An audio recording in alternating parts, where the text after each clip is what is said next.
Hi friends, welcome back. I'm Caitlin for those of you who don't know me. I figured the best way to start this channel off and start posting videos on here is to let you guys get to know me better. So I asked you guys a bunch of questions on Instagram and I'm gonna go through and answer some of those right now. Starting off super simple, because for some reason this was a really common question, is what is my favorite color? Most of you guys know JOCELYN was obsessed with pink and she got that from me. Pink would be my favorite color. I'm also into like super dark moody colors, so like a wine burgundy dark color, and black. I'm really into like wearing a lot of black.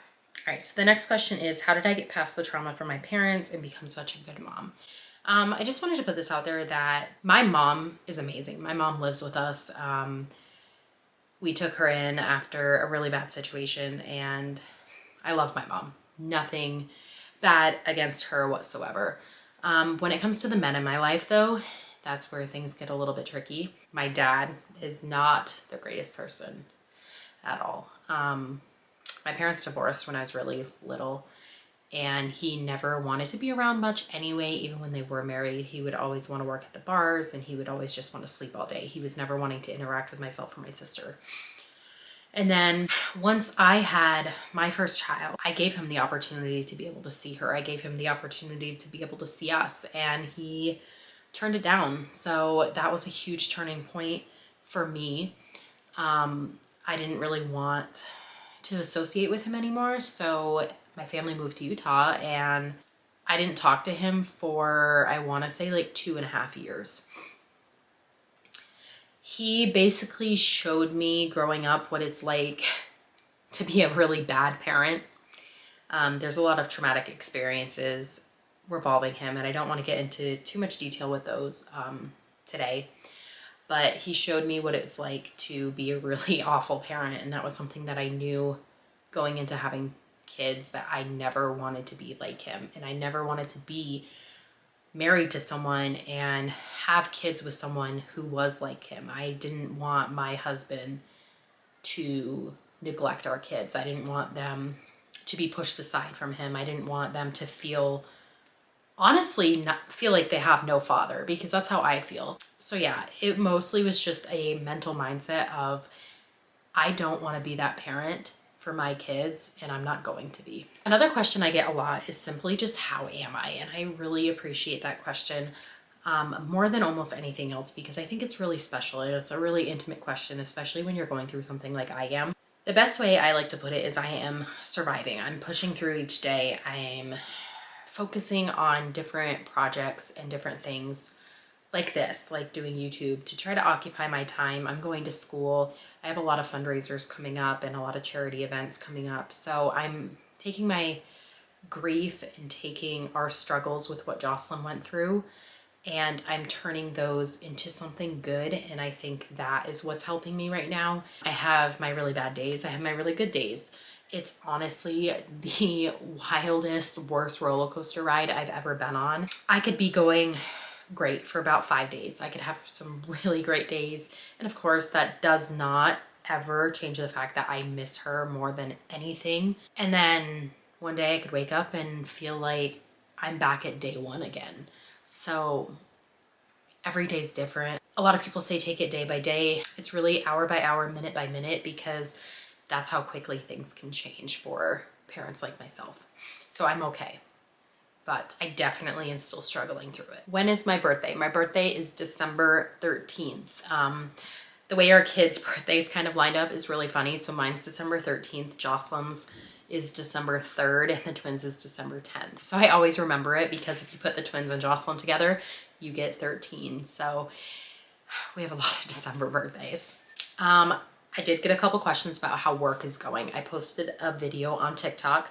I did quit my job. I'm gonna be doing my blog full time, which is not something I have monetized or anything yet. It's just, you know, an outlet for me. I'm really into, you know, posting and raising awareness on social media. So working, I wasn't getting a lot of time to do that. My husband and I weren't seeing each other a lot either, which was really hard. And I want to be able to focus on schooling. I'm taking some online classes right now, and that was really hard to be able to try to focus on while I was also working. Eventually, I would possibly like to find another part-time job or maybe focus on this more. but I'm not really sure what the future holds for me yet. I just know that it's not Starbucks. If you love Starbucks and you love working there and that's what you want to do, that's amazing. I mean, Starbucks has so many great benefits, but for me, I really feel like I need to take my time and put it into other things. And that's kind of what I'm trying to focus on right now. And I really need to focus on myself and focus on my family. Someone asked what my dream job as a child was. So honestly, as a child, if you would have asked me what I wanted to do, I would have always said I wanted to be a teacher. Now, if you ask me what I want to do, I'm currently going to school for health administration, and I'm thinking about using that degree to work in like patient advocacy. I had to advocate so much for JOCELYN, and I really did, you know, find a passion in it, and I really did put a lot of focus in it, and I realized how messed up the healthcare system can sometimes be for parents. And so I would love to work with parents going through something like childhood cancer and be able to be there as a resource and be able to be there to help them through it. Somebody asked a really good question about like mental health, and they had asked if I've suffered depression or anxiety before JOCELYN passed. I have never suffered from depression in my whole life, and you know, until JOCELYN passed away, and then I started experiencing some of those feelings. Anxiety, I have had different forms of anxiety my whole life, but it was nothing that I've ever tried to get help from. I'm kind of the type of person that I just suffer in silence, which is not a good thing, and I'm trying to work through that myself also. I still have not seen any form of therapist or anything like that since JOCELYN passed. I just kind of keep everything to myself, and that's what I'm hoping to gain from this, is giving me the ability and the want to be able to talk to people about how I'm feeling and how I'm doing, because that's what I'm struggling the most with, is not wanting to. And it's not that I don't have people there for me, because Josh is so willing to listen. And same thing with my mom and friends. They're so willing to listen and be there for me. I just can't force myself to come out and talk when I'm struggling. So I've never struggled with that before. But I do now. Someone had a really good question going off of like what I want to do and what I want to be for a career. And they said, how could I go back into the medical industry after everything that's happened? Before JOCELYN was diagnosed, working in the medical field was something that I had always said I would never do. It wasn't something I was interested in whatsoever. And seeing her go through what she had and us going through what she had really changed that perspective for me. It really made it so I knew this is what I wanted to do. I wanted to go in there and I wanted to be able to help people. I want to be able to help parents as they're struggling through a diagnosis, as they're struggling through treatments. I want to be a person that can help these parents advocate for the best interest of their child. There's not a lot of people in the healthcare industry that are like myself, who could go into a parent's room and talk to them and really just be like an ally for them and let them know, I know what you're going through. I've been in your position. You don't get that. You get doctors talking to you about black and white, like the science. You know, you don't get the personal experience, the personal thoughts, the personal care behind someone who's been through that. And that's why I wanted to go into some sort of healthcare position. We get this question all the time for some reason, and it's if we want or are going to have any more children. And I just want to say that I think this question is one that can kind of be triggering for parents like myself, because a lot of us, we don't want to think about, you know, having more kids after just losing one. And for us, and really for anybody, having another child is not a replacement of one that you had lost. We're not going to have any more kids. We made that decision when we had the twins already. This wasn't something that we've decided recently. We made the decision to get my tubes removed after we had the twins. So we already knew we didn't want any more, and losing JOCELYN doesn't change that for us. If anything, it makes it more final that I could not see myself bringing another child into this world after losing her. I just can't do it. So we're not going to. This is a really good question. It says, how am I coping and how do I care for 2 other children when I'm trying to grieve the loss of JOCELYN? As hard as this is to say, I don't. Like, not that I don't care for them. I don't grieve when I'm trying to care for them, if that makes sense. It's really hard for me to try to combine that too. So usually during the day, I'm focused on, you know, making lunches, making breakfast, taking care of them, playing with them, whatever they want to do. Focus on doing that. So I don't get a lot of time just to sit and reflect and be in my own mind and think about how I'm feeling. Those come, you know, either before they wake up or after they go to bed. So the two for me are very kind of separate, and I'm not saying that's the right thing. I'm not saying it's a wrong thing. That's just how it's, you know, that's just how it's been. How do I cope? I do stuff like this. You know, I blog, that really helps me. I post on Instagram, that really helps me. I look at pictures of JOCELYN. I watch videos of JOCELYN. Stuff like that really helps me. I write to her in a journal when I'm feeling really down. I read stories, I read books, I read, you know, articles, just different things about grieving and loss. So things like that are what helps me. Keeping busy helps a lot. Spending time with Josh, one-on-one time, really has been very positive for us, and not over exhausting myself.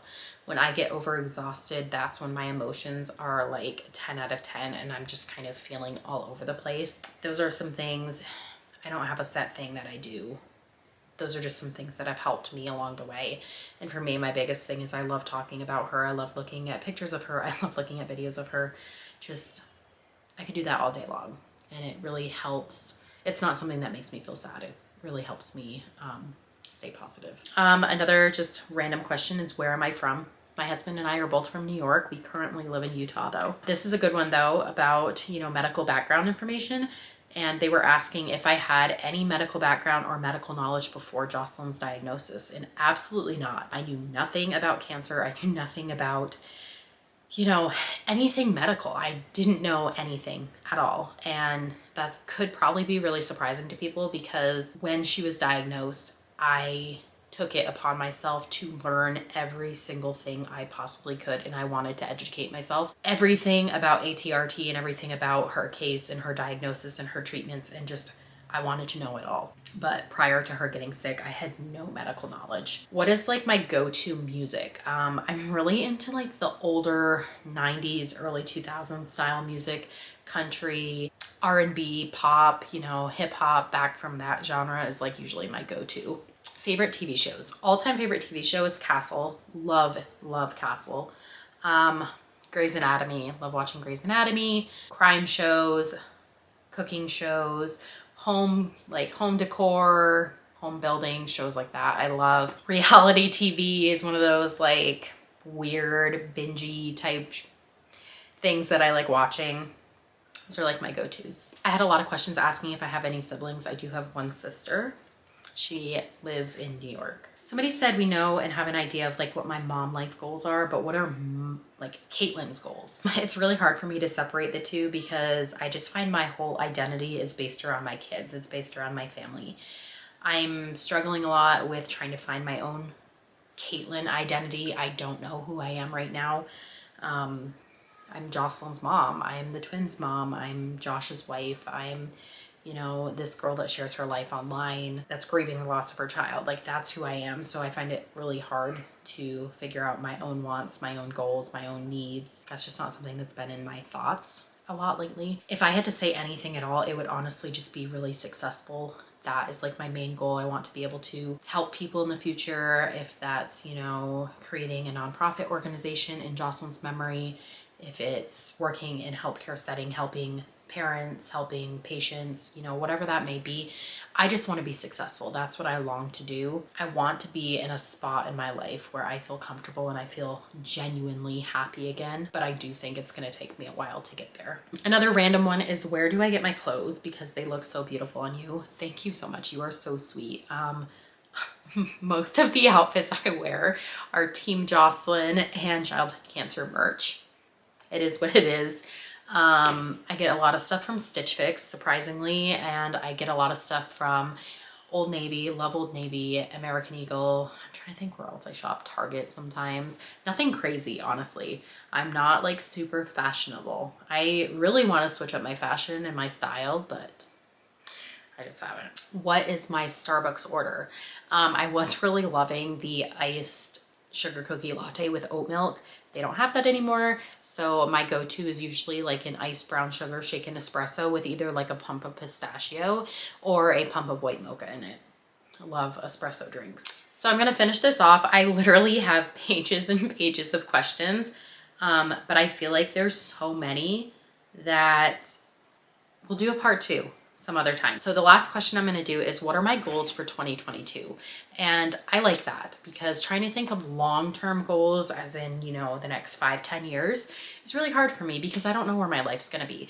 But thinking of goals this year, I want to be in a place where I'm in a healthy mindset. That's a big goal for me. I want to be able to grieve and talk about my grief more openly. That's, you know, not something that I do in my personal life. I do it a lot online, but I don't do it, you know, in my personal life. So I want to be able to learn those skills. I want to continue with school. That's something that's really important to me. So I want to do that. I want to continue with my social media. That's something I really enjoy doing. It's something that really helps me. So that's something I want to focus a lot on. I have a lot of really awesome charity events that are coming up this year. So I really want to dive into those, and I want to see, you know, how successful I can be with fundraising for childhood cancer and ATRT and children's hospitals, because that's something that means a lot to me. Honestly, if I had to sum it all up, I just really want to end 2020 in a better mindset than what I started it with. Thank you guys so much for tuning in today. I really appreciate you guys. I appreciate you being here. I appreciate you listening to me. Love you guys so much. I will see you guys next time. Bye, everyone.